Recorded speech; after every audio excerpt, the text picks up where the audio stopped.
आप सभी विजेताओं को बधाई और शुभकामनाएं। लाडलों की दुनिया में कोई पुरस्कार खुद को लाडली कहता हो, ये कितनी अच्छी बात है।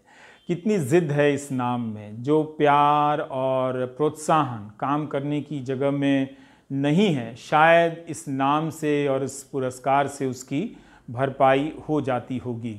और अच्छी बात यह है कि लाडली पुरस्कार पुरुष पत्रकारों को भी दिया जाता है और यही इसका समावेशी मकसद और सबक भी है, जो बहुत सुंदर लगा मुझे।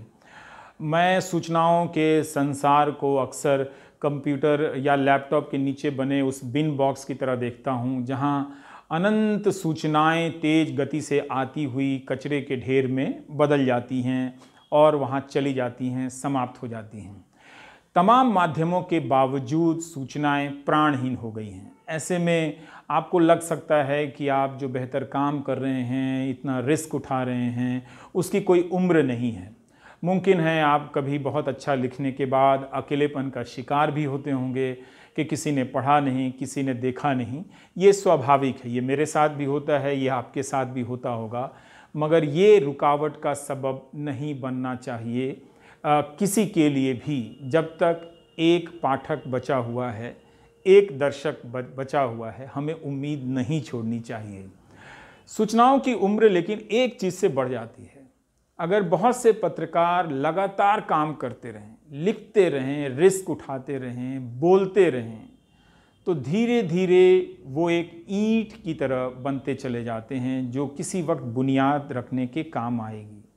आपका किया हुआ हर काम रेल की पटरी की तरह बढ़ता चला जाता है, एक पटरी से दूसरे काम की पटरी से जुड़ता है और उसी पर एक दिन बदलाव की गाड़ी को दौड़नी है। आप काम करते रहिए ताकि वो पटरियाँ उस समय के आने के पहले बिछी हुई मिले, जब गाड़ी कोई दौड़ने वाली मिल जाए या तैयार हो। मैंने इस पुरस्कार का वीडियो देखा।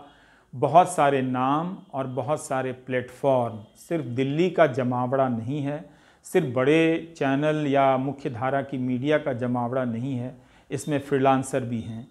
ये तसल्ली देने वाली बात है कि कोई कहीं से देख रहा है सबको अच्छा काम करते हुए और आप उसमें शुमार किए गए हैं। तो मेरे लिहाज से ये वाकई दाद देने वाली बात है और जश्न मनाने वाली बात भी है कि आप लाडली पुरस्कार से सम्मानित हुए हैं।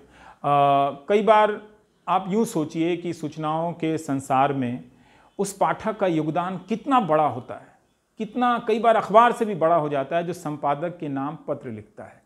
दरअसल वो एक पाठक होने की जिद का प्रतिनिधित्व करता है।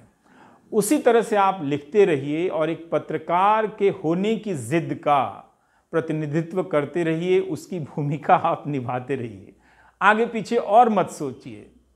जिस दौर में अदालतों का इकबाल, आप यूँ समझिए कि इतना गिर गया हो कि एक 83 साल के बुज़ुर्ग के कांपते हाथों को स्ट्रॉ देने के लिए फैसला लेने में मुश्किल हो रहा हो, देरी हो रही हो, तो यूँ समझिए कि ये क्यों हुआ। ये इसलिए हुआ कि हमारे पेशे को पहले कुचल दिया गया और बाकी सारी संस्थाएं उसके बाद अपने आप भरभराती हुई ढहने लगीं।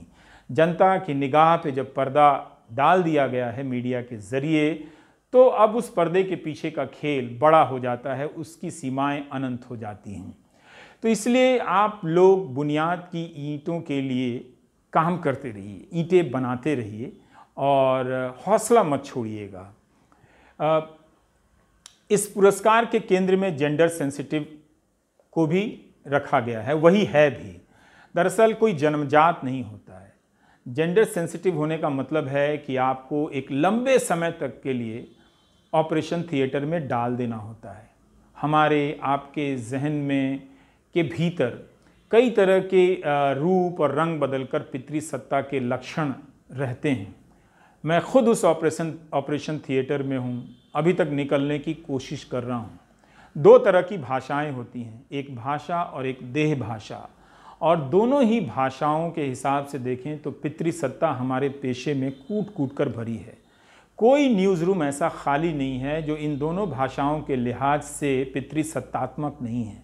चाहे वो पुरुष एंकर हो, चाहे वो महिला एंकर हो, दोनों के लिखने और बोलने के अंदाज में आपको कोई फर्क नहीं दिखेगा। जो अहंकार है, जो दंभ है, जो झूठ बोलने की पराकाष्ठा है, वो पितृसत्तात्मक पराकाष्ठा है। इस बात को हमें समझने की ज़रूरत है। तो जब तक हम अपने भीतर से ऑपरेशन के ज़रिए अपनी जहन से पितृसत्ता के इन खटमलों को नहीं निकालेंगे, दूसरों को नहीं टोकेंगे, मुक्ति नहीं मिलने वाली है। और जैसे ही ये मुक्ति मिलेगी, भाषा और देह भाषा दोनों सुंदर हो जाएगी, तब काम का नतीजा और सुंदर होगा। भारत की पत्रकारिता सामाजिक और पेशेवर लिहाज से उसका जो ढांचा है वो पितृसत्तात्मक है और उसका विस्तार है। इसी कारण भारत की पत्रकारिता का इकबाल दुनिया में कुछ भी नहीं है। क्या है? आज़ादी के मामले से लेकर उसका कोई स्टैंडर्ड नहीं है, कहीं कोई उसकी क्रेडिबिलिटी नहीं है भारत की पत्रकारिता का। और कितनी जल्दी वो सांप्रदायिक अंधराष्ट्रवादी टोन में मुड़ जाता है, इसलिए कि उसमें काम करने वाले सारे लोग पितृसत्तात्मक रूप से बने हुए हैं, रचे बसे हुए हैं। तो इसलिए इस बदलाव को भीतर लाना बहुत ज़रूरी है।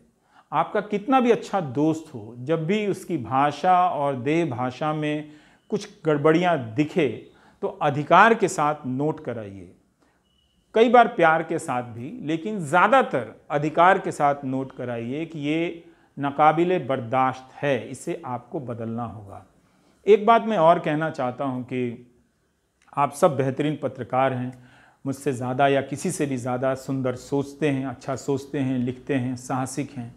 काम में ईमानदारी बनाए रखिए, बेवजह असुरक्षा को मत पालिए, दूसरे की तारीफ़ किया कीजिए, दूसरे के काम से सीखा कीजिए। मैंने आपके काम से बहुत ही प्रेरणा मिली है मुझे, और जब भी मेरे भीतर दूसरे के अच्छे काम को देखकर हरकत होती है, मुझे बहुत संतोष होता है कि काम करने की बरकत अभी भी मिल रही है। तो ये हरकत होती रहनी चाहिए कि किसी ने अच्छा काम किया है तो उससे अच्छा काम मैं करूँगा या मैं करूँगी, ये बहुत ज़रूरी है। इसलिए आप सभी ने बहुत अच्छा काम किया है, आप सबको बधाई। मुझे बचपन से ही 60 साल होने का शौक़ था, लेकिन मुख्य अतिथि का काम भी इसी शौक़ का हिस्सा है कि जब आप कोई और काम नहीं कर सकते हैं तो मुख्य अतिथि बने। लेकिन कोई बात नहीं, आपसे प्रेरित होने का मुझे मौका मिला, आप लोगों के अच्छे काम से गुज़रने का मौका मिला। इस ऐसे वक्त में जब मुख्य धारा की मीडिया में बहुत मुश्किल से कुछ अच्छे काम दिखते हैं, आप लोगों का विस्तार, काम का विस्तार देखकर मुझे बहुत भरोसा हुआ है कि बहुत सारे लोग अभी भी हैं। तो हमारी अच्छे काम करने वालों की कम्युनिटी और उसके चाह रखने वालों का समुदाय लगातार बड़ा होना चाहिए, और ये सिर्फ खुद के अच्छा काम करने से नहीं होगा, दूसरों के अच्छे काम पर नज़र भी बनाए रखने से होगा। तो आप ये काम करते रहिए।